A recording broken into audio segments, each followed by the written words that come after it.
السلام علیکم ورحمۃ اللہ وبرکاتہ۔ الحمد للہ نحمدہ ونستعینہ ونستغفرہ ونؤمن بہ ونتوکل علیہ ونعوذ باللہ من شرور انفسنا ومن سیئات اعمالنا من يهده الله فلا مضل له ومن يضلله فلا هادي له فأعوذ بالله من الشيطان الرجيم بسم الله الرحمن الرحيم أرأيت الذي يكذب بالدين فذلك الذي يدع اليتيم ولا يحض على طعام المسكين فويل للمصلين الذين هم عن صلاتهم ساهون الذين هم يراءون ويمنعون الماعون آمنت بالله صدق الله مولانا العظيم وصدق رسوله النبي الكريم ونحن على ذلك لمن الشاهدين والشاكرين والحمد لله رب العالمين۔ تمام حضرات ادب سے ایک مرتبہ درود شریف پڑھ لیجئے۔ اللہم صل علی محمد وعلی آل محمد کما صلیت علی ابراہیم وعلی آل ابراہیم انک حمید مجید۔ اللہم بارک علی محمد وعلی آل محمد کما بارکت علی ابراہیم وعلی آل ابراہیم انک حمید مجید۔ دوستو بزرگوں، ابھی میں نے آپ حضرات کے سامنے سورہ ماعون کی تلاوت کی ہے۔ یہ ایسی سورت ہے جو اکثر مسلمانوں کو یاد رہتی ہے اور نمازوں میں یہ سورت کی تلاوت بھی ہوتی ہے۔ اس لیے اس سورت کا ترجمہ یاد کرنا چاہیے، اور اس سورت میں اللہ تبارک و تعالی کیا فرما رہے ہیں اس پر غور کرنا چاہیے، اور انشاءاللہ حالات پر بھی کچھ روشنی ڈالوں گا۔ اللہ تعالی مجھے صحیح بولنے کی توفیق عطا فرمائے اور ہم سب کو سننے سے زیادہ عمل کرنے کی توفیق عطا فرمائے۔ ارأیت الذی یکذب بالدین، اللہ تعالیٰ فرما رہے ہیں کہ کیا تو نے اس شخص کو بھی دیکھا جو روز جزا کو جھٹلاتا ہے؟ ارأیت الذی یکذب بالدین، اس کا ترجمہ ہے فذلک الذی یدع الیتیم۔ اللہ تعالیٰ فرما رہے کہ یہی لوگ ہیں جو یتیموں کو دھکا دیتے ہیں۔ فذلک الذی یدع الیتیم ولا یحض علی طعام المسکین، اور مسکین کو کھانا کھلانے کی ترغیب نہیں دیتے، غریب ہو مسکین ہو۔ ولا یحض علی طعام المسکین فویل للمصلین، اللہ تعالیٰ فرما رہے ہیں پس افسوس ہے ان نمازیوں پر۔ فویل للمصلین الذین هم عن صلاتهم ساہون، جو اپنی نماز سے غافل ہے، جو اپنی نماز سے لاپرواہ غافل ہے۔ الذین هم یراؤون، جو دکھاوا کرتے ہیں، وَيَمْنَعُونَ الْمَاعُونَ، جو معمولی چیز سے بھی روکتے ہیں. معمولی چیز یعنی کوئی صدقہ معمولی چیز بھی کر رہا ہو تو اس سے اگلا آدمی روکتا ہے دوسرے کو. معمولی چیز سے بھی کیا کرتا ہے؟ وہ منع کرتا ہے، روکتا ہے. یہ اس سورت کا ترجمہ ہے. سب سے پہلی آیت کا ترجمہ میں نے کیا کیا؟ اَرَأَيْتَ الَّذِي يُكَذِّبُ بِالدِّينِ. کیا ترجمہ کیا میں نے؟ ترجمہ معلوم ہونا چاہیے نا، سننا ہے اور اس کو غور بھی رکھنا ہے ترجمہ پر. اَرَأَيْتَ الَّذِي يُكَذِّبُ بِالدِّينِ، اس کا ترجمہ ہے کیا تو نے اس شخص کو بھی دیکھا جو روز جزا کو جھٹلاتا ہے؟ اگر اس کا آسان ترجمہ کرے تو حساب کے دن کو جھٹلاتا. اب یہاں پر دیکھیں، یہاں پر بعض انسان ایسے ہیں جو مرنے کے بعد یہ سمجھتے ہیں کہ اب زندگی ختم. مرنے کے بعد انسان یہ سمجھ رہا ہے کہ اب کوئی حساب و کتاب نہیں ہوگا، کوئی جزا سزا کا دن نہیں ہوگا. اس لیے وہ اپنی زندگی کو من مرضی گزار رہا ہے، کیونکہ اس کو یقین یہ ہے کہ جب زندگی چلی گئی، موت آ گئی، اب کوئی حساب کا دن نہیں آئے گا، کوئی دوبارہ زندگی نہیں. آخرت کے دن پر اس کو یقین نہیں ہے. اللہ نے فرمایا یہ غلط فہمی میں مت رہنا. اس لیے یہ آیت اللہ نے نازل فرمائی، کیا تو نے اس شخص کو دیکھا جو روز جزا کو جھٹلاتا ہے؟ اس آیت پر آپ غور کریں. کیا ایک انسان جو شراب پی رہا ہے، دوسرا انسان شراب سے دور ہے، کیا دونوں برابر ہو سکتے ہیں؟ کیا دونوں کو ایک ہی ثواب ملے گا؟ کیا دونوں کو جنت میں ڈال دیا جائے گا؟ نہیں نہیں، یہ اللہ کے قانون کے خلاف بات ہو جاوے گی. ایک انسان ہے، چاہے مرد ہو یا عورت، وہ زنا میں مبتلا ہے، بدکاری میں مبتلا ہے، کوئی گناہ کا ڈر نہیں. موت کے بعد جزا اور سزا کا اسے یقین نہیں ہے، میدان محشر کا اسے ڈر نہیں ہے.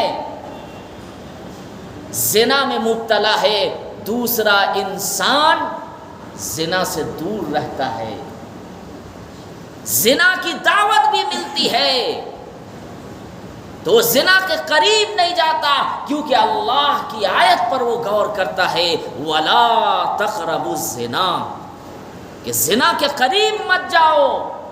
زنا کرنا تو بہت بڑا گناہ ہے، زنا کے قریب جانے سے اللہ منع کیا ہے. اب بتائیں، آپ غور کیجئے کہ زنا کرنے والا اور زنا نہیں کرنے والا کیا دونوں برابر ہو سکتے ہیں؟ کیا دونوں کو اللہ تعالیٰ وہی اجر و ثواب دیں گے؟ ایسا نہیں ہو سکتا. ایک انسان ظالم ہے، ظلم کر رہا ہے، انسانوں کو کا خون چوس رہا ہے، غریب اور نہتے پر ظلم کر رہا ہے. ایک انسان ہے جو ظلم نہیں کرتا، غریبوں کی مدد کرتا ہے، یتیموں کی مدد کرتا ہے. کیا دونوں برابر ہو سکتے ہیں؟ جبکہ اللہ کے نبی حضرت محمد صلی اللہ علیہ وسلم نے فرمایا کہ اگر کوئی شخص یتیم کی پرورش کرتا ہے اور یتیم اس کی کفالت میں ہے اور یتیم کی پرورش کر رہا ہے، اس کی تربیت کر رہا ہے، اس کو پڑھا رہا لکھا رہا ہے، تو قیامت کے دن بالکل اس طریقے سے قریب ہوں گے جس طریقے سے 2 انگلیاں قریب ہے اللہ کے نبی حضرت محمد صلی اللہ علیہ وسلم اور وہ شخص جو یتیموں کی پرورش کر رہا ہے، یتیموں کو وہ جس طریقے سے اپنی اولاد کی پرورش کر رہا ہے، اسی طریقے سے اگر یتیم کسی کے گھر میں پرورش پا رہے ہو، اگر گھر میں نہیں یا کسی یتیم خانے میں یا مدارس کے اندر یا اسکول کالج میں اگر آپ کسی یتیم کی ذمہ داری لیے ہوئے ہیں، ان کو پڑھا رہے ہیں، ان کے کھانے پینے کی ہر چیز کی ذمہ داری لیے ہوئے ہیں، سن لیجئے اللہ کے نبی حضرت محمد صلی اللہ علیہ وسلم کی حدیث ہے کہ یہ 2 انگلیاں جس طریقے سے قریب ہے، اس طریقے سے آپ محمد الرسول اللہ صلی اللہ علیہ وسلم کے قریب ہوں گے۔ اتنی بڑی بشارت ہے۔ آج ہم یتیموں سے نفرت کرتے ہیں، آج غریبوں سے ہم نفرت کرتے ہیں۔ کوئی پھٹے پرانے کپڑے میں مل جاوے، کوئی اگر انسان غریب کی وجہ سے بیچارہ آیا، اس کے جسم سے بدبو نکل رہی ہو تو اس سے ہم دور بھاگتے ہیں۔ کوئی مزدور اگر ہمارے پاس آتا ہے، وہ پسینے میں ڈوبا ہوا ہو، محنت کر کے آتا ہے، ہم اس کو دور بھگاتے ہیں۔ بھائی وہ مزدور جو محنت کر کے کما رہا ہے، اس انسان سے لاکھ گنا اچھا ہے جو انسان حرام اور حلال کی تمیز نہیں کرتا اور مال کما رہا ہے، اس انسان سے وہ بہتر ہے۔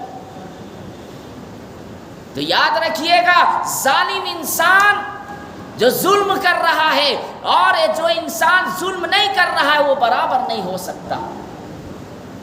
ابھی آپ دیکھیں مسلمانوں کے ساتھ کیا ظلم نہیں ہو رہا، مسلمانوں کے ساتھ بھی ظلم ہو رہے ہیں۔ آج فلسطین کے مسلمانوں کے ساتھ دیکھیں، آپ کو معلوم ہے، آپ ایک طرف یہ دیکھتے ہیں، یہ کہہ دیتے ہیں کہ نہیں یہ مسلمانوں کی غلطیاں ہیں۔ نہیں میرے بھائیوں، فلسطین مسلمانوں کی غلطیاں نہیں، وہ تو انہی کی زمین ہے۔ مسجد اقصی بھی انہی کا ہے، یہ مسجد اقصی مسلمانوں کی ہے۔ یہ غلط فہمیاں دور پھیلائی جاتی ہے، سارے لوگوں کو اصل میں دینداری سے دور، علم سے دور، لوگوں کو غلط فہمی سے دور کرنے کا کیا ہے؟ ہم اسے بتائیں کہ نہیں فلسطین مسلمانوں کا قصور نہیں، یہ ان کی زمین ہے، یہ اسرائیل کے لوگ۔ ایک وقت ایسا تھا کہ یہودیوں کو کوئی پناہ دینے کو نہیں تھا، ہر ملک والے، ہر کنٹری والے اس کو بھگا رہے تھے، کوئی اپنے یہاں پناہ نہیں دے رہا تھا۔ اس وقت فلسطین کے مسلمانوں نے یہودیوں کو اپنے ہاں پناہ دی تھی۔ بھائی فلسطین مسلمانوں کی وہ زمین ہے، ان کی اپنی ہے۔ مسجد اقصی ہمارے شروع سے حضرت سلیمان علیہ السلام مسجد اقصی کو جناتوں کی مدد سے اور وہ تعمیر کرائے تھے۔ آپ ہسٹری کو پڑھیے، واقعات کو پڑھیے، یہ مسلمانوں کی مسجد ہے۔ یہ مسجد اقصی کوئی معمولی مسجد نہیں ہے، یہ 3 نمبر پہ مسجد ہے۔ مسجد اقصی سب سے پہلے نمبر میں تو مسجد حرام ہے، جو تمام مسجدوں سے افضل ہے۔ مسجد حرام میں اگر کوئی ایک وقت کی نماز پڑھتا ہے، سن لیجئے، تو 1,00,000 نماز کا ثواب ملتا ہے مسجد حرام میں۔ اور مسجدوں کے مقابلے میں اگر کوئی مسجد حرام میں ایک وقت کی نماز پڑھتا ہے تو 1,00,000 نماز کا ثواب۔ مسجد نبوی جو آپ صلی اللہ علیہ وسلم کی مسجد ہے، اگر کوئی وہاں ایک وقت کی نماز پڑھتا ہے تو 50,000 نماز کا ثواب۔ دوسری روایت میں ہے کہ 1000 نمازوں کا ثواب۔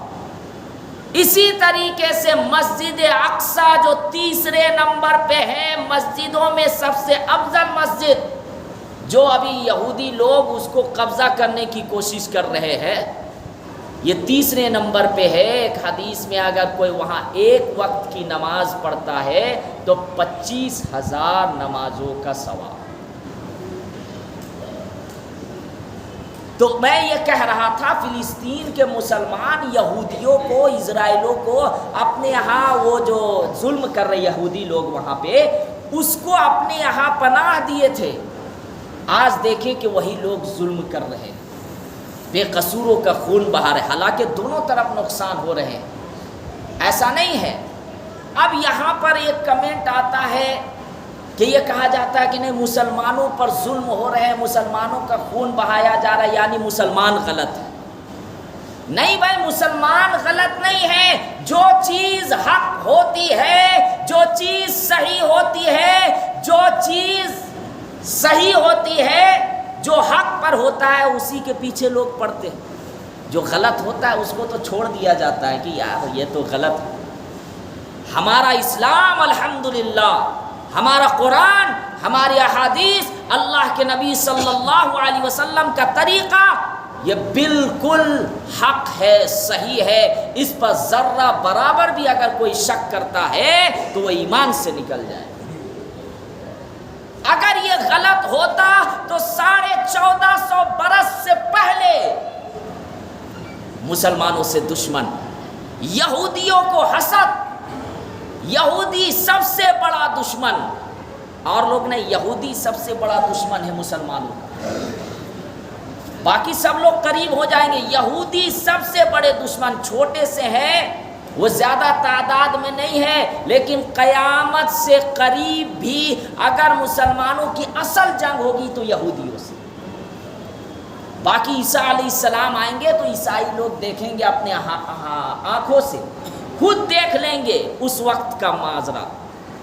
عیسیٰ علیہ السلام آئیں گے قیامت سے پہلے، آپ دیکھ لیں گے، کیونکہ یہ اللہ کے نبی حضرت محمد صلی اللہ علیہ وسلم نے فرمایا، قرآن میں بھی تذکرہ ہے، حدیث میں بھی تذکرہ ہے، اور یہ غلط نہیں ہو سکتا۔ تو میں یہ کہہ رہا تھا، جو انسان ظلم کرتا ہے اور جو انسان ظلم نہیں کرتا، دونوں برابر نہیں ہو سکتے۔ آج اگر دنیا کے اندر کسی کو پاور ہے، طاقت ہے، اور اس پاور اور طاقت کو غلط استعمال کر رہا ہے، اگر کسی بے قصور کو وہ جیلوں کے اندر ٹھوس رہا ہے، بے قصور غریب نہتے پر ڈنڈا برسا رہا ہے، بے قصور پر گولیاں برسا رہا ہے، اور یہ سمجھ رہا ہے کہ ہمارے پاس یہ طاقت ہمیشہ رہنے کا، ہمارے پاس یہ پاور ہمیشہ رہنے کا، نہیں، اللہ تعالیٰ ایک دن اس کی ساری طاقتیں چھین لیں گے، کیونکہ اللہ نے فرمایا کل نفس ذائقۃ الموت، ہر انسان کو موت کا مزہ چکھنا۔ کوئی بہادر، کوئی طاقتور انسان یہ سمجھے کہ میں ہمیشہ دنیا میں رہوں گا، یہ ہو نہیں سکتا، اس کو بھی یہ دنیا چھوڑ کر جانا ہے، اور پھر ایک دن حساب دینا ہوگا، جو ابھی میں نے تلاوت کی، ارأیت الذی یکذب بالدین، کیا تو نے اس شخص کو دیکھا جو روز جزا کو جھٹلاتا ہے؟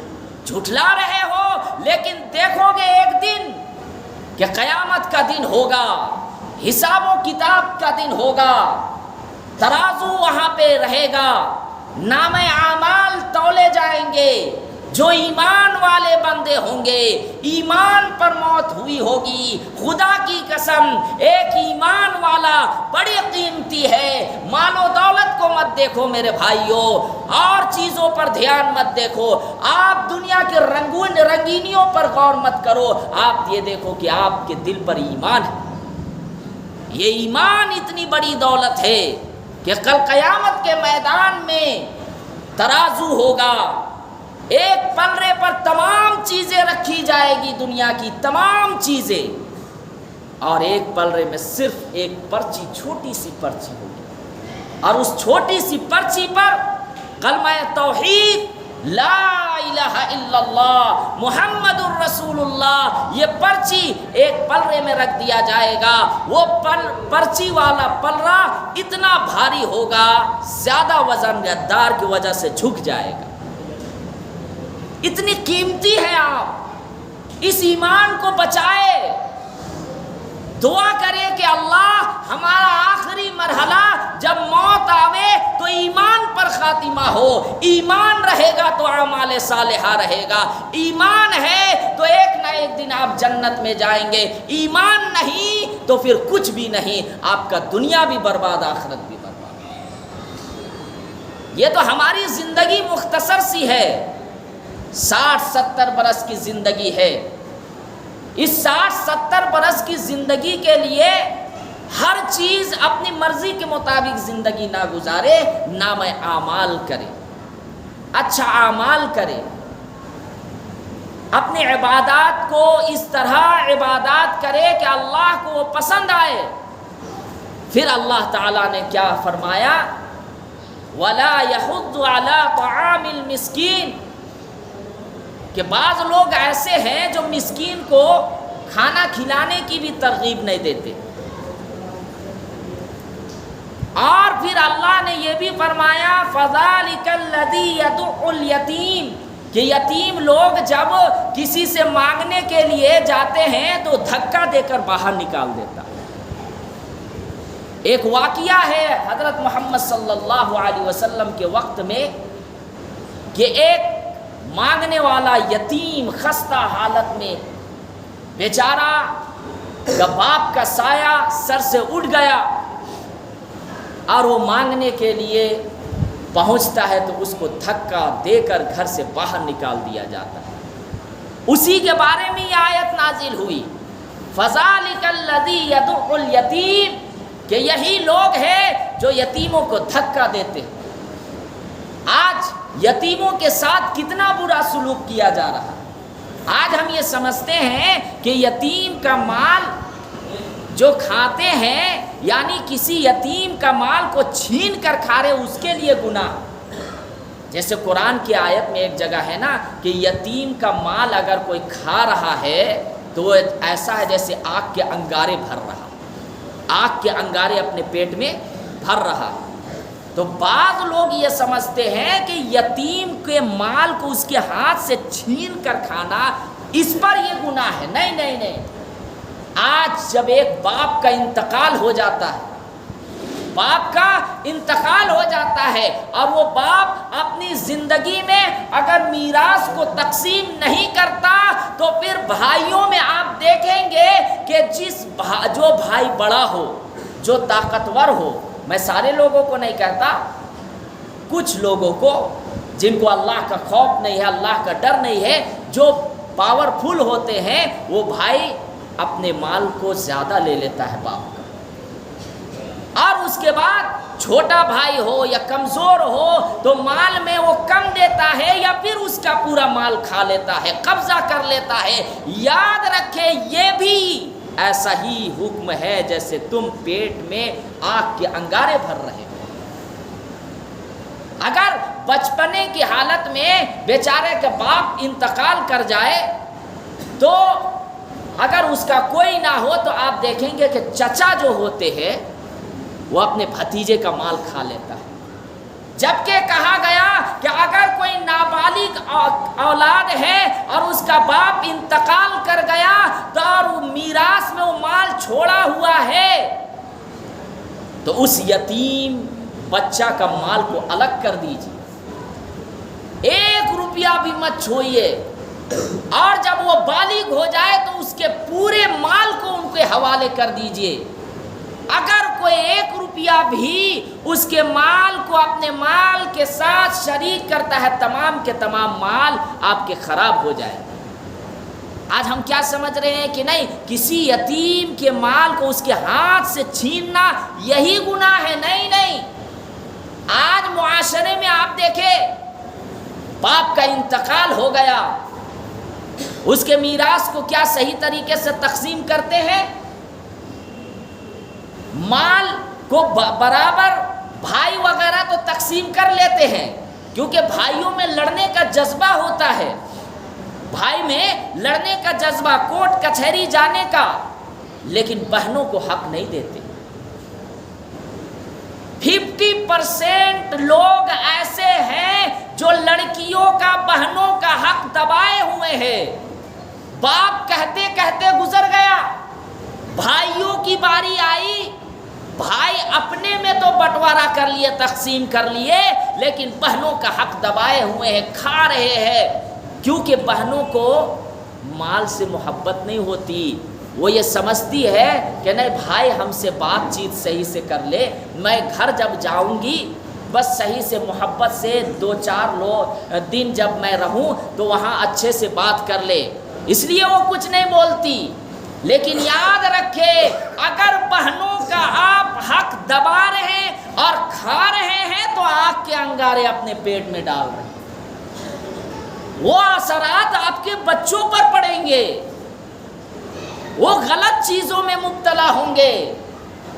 آپ یہ سمجھ رہے ہیں کہ یہ مال کی فیسلٹی ہم مال کو چھین کر کسی کے قبضہ کر کر اور اپنے بچوں کو کھلا رہے ہیں، یہ بچے جب پروان میں جائیں گے اور یہ بچے اعلیٰ ڈگریاں حاصل کریں گے تو پھر یہ ہمیں خدمت کریں گے۔ غلط فہمی۔ اگر یہ بچے کامیاب بھی ہو گئے دنیاوی اعتبار سے، آپ کی بے حرمتی کریں گے، گالیاں دیں گے، مار پیٹ کریں گے، یا پھر وہ غلط دنیاوی چیزوں میں مبتلا ہو جائیں گے۔ یہ کیوں ہوا؟ اس لیے کہ ہم کسی کے مال کو چھین کر اس کو کھلائے، اس کے غلط اثرات پہنچیں گے۔ اسی لیے اللہ نے قرآن میں فرمایا کہ یتیموں کے مال کھانے سے بچو، جو جس کا حق ہے آپ اس کو پہنچا دو۔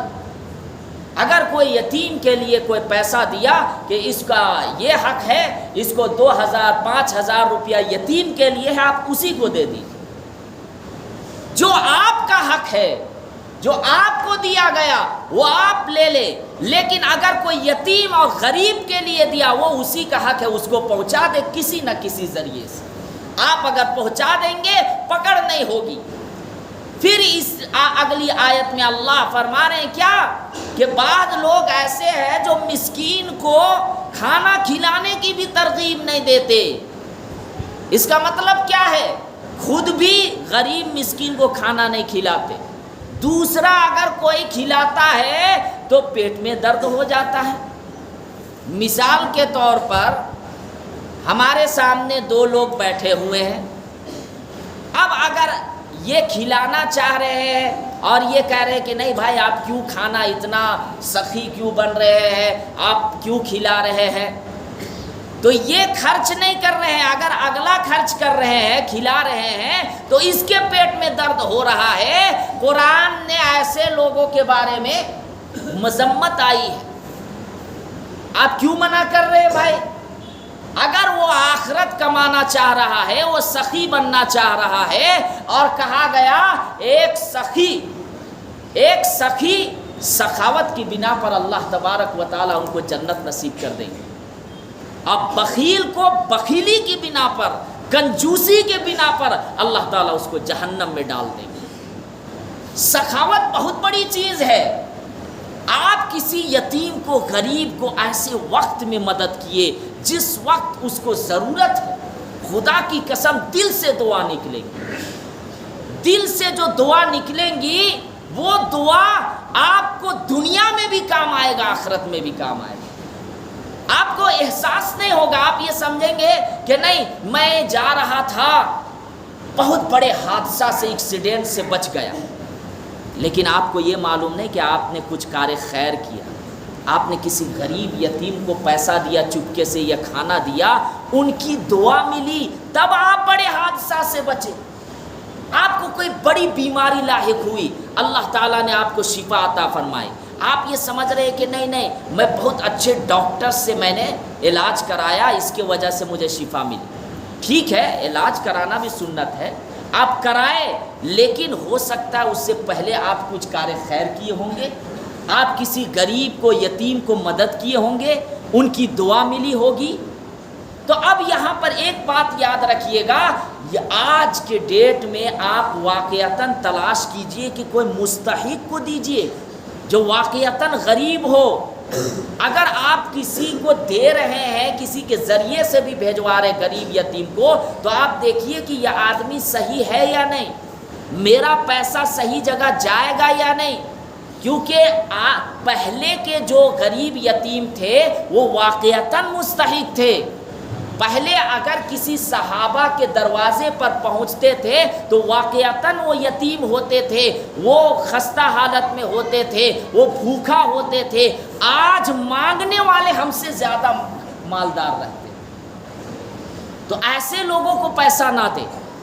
تحقیق کرے کہ جو واقعتاً آپ کے آس پاس میں جو غریب میں مدارس ہو، یا آس پاس میں یتیم خانہ ہو، یا پھر آس پاس میں کسی غریب گھرانے کے بچے بچیاں ہوں، ایسے لوگوں کو تلاش کر کے دیں گے تو آپ کا مال یعنی دینا یہ انشاءاللہ آخرت میں جنت جانے کا ذریعہ بنے گا۔ آپ کو میں بتا دوں، صحابہ کرام کے وقت میں کوئی سوال کرنا پسند نہیں کرتا تھا، سوال کرنا پسند نہیں کرتا تھا، کیونکہ حدیث میں ہے نا کہ دینے والا ہاتھ لینے والے ہاتھ سے بہتر ہے۔ یہ حدیث صحابہ کرام سن چکے تھے، تو اس وقت اگر کوئی مانگنے بھی پہنچتا تھا گھر میں تو واقعتاً وہ مستحق ہوتا تھا۔ مجبوری میں جب بالکل پیٹ خالی، تین دن تک بھوکے، آپ لوگ واقعہ سنے ہوں گے، تب وہ مانگنے کے لیے جاتے تھے۔ اچھا ایک چیز میں آپ کو اور بتا کر بات ختم کر دوں کہ ہم لوگ جب سیرت کا بیان کرتے ہیں، آپ صلی اللہ علیہ وسلم کی سیرت کا، تو یہاں پر یہ چیز بہت زیادہ بیان کرتے ہیں علماء بھی، کیا کہ آپ صلی اللہ علیہ وسلم تین دن تک بھوکا رہتے تھے، پیٹ میں پتھر باندھے تھے بھوکے کی وجہ سے۔ اسی طریقے سے یہ بیان کرتے ہیں کہ دو مہینہ چولہا نہیں جلتا تھا۔ تو بھائی یہ جو واقعہ بیان کرنے کا ہے یہ اس وقت کہ اگر کسی کو یہ حالت پیش آ جائے بھوکا ہو آپ، تو اس وقت بھی آپ ایمان سے نہ ڈگمگائے، امت کو سبق دینے کے لیے، یہ نہیں کہ مسلمانوں کے حالت کو پستہ حال کرنے کے لیے اور مایوس کرنے کے لیے کہ بھائی آپ صلی اللہ علیہ وسلم 3 دن تک بھوکا تھے، یہ تھے وہ تھے، نہیں، یہ بتانے کے لیے ہم لوگوں کو کہ اگر خدا نہ خواستہ اللہ کے طرف سے اللہ نہ کرے ایسی نوبت آ جائے، اس وقت پیٹ میں اگر پتھر بھی باندھنا پڑے باندھو، 3 دن 2 مہینہ یا جتنے دن بھی آپ کے گھر میں چولہا نہ جل رہے ہو، پھر بھی آپ ایمان سے مت ڈگمگاؤ، ایمان سے مت پھرو، اس وقت بھی اللہ کی عبادت کرو، اللہ کی اطاعت کرو۔ یہ اللہ کے نبی صلی اللہ علیہ وسلم ہم لوگوں کو سبق دینا چاہ رہے تھے۔ اللہ تعالیٰ سے دعا ہے اللہ تعالیٰ ہم سب کو کہنے سننے سے زیادہ عمل کرنے کی توفیق عطا فرمائے۔ وآخر دعوانا ان الحمد للہ رب العالمین۔ جو حضرات سنت کی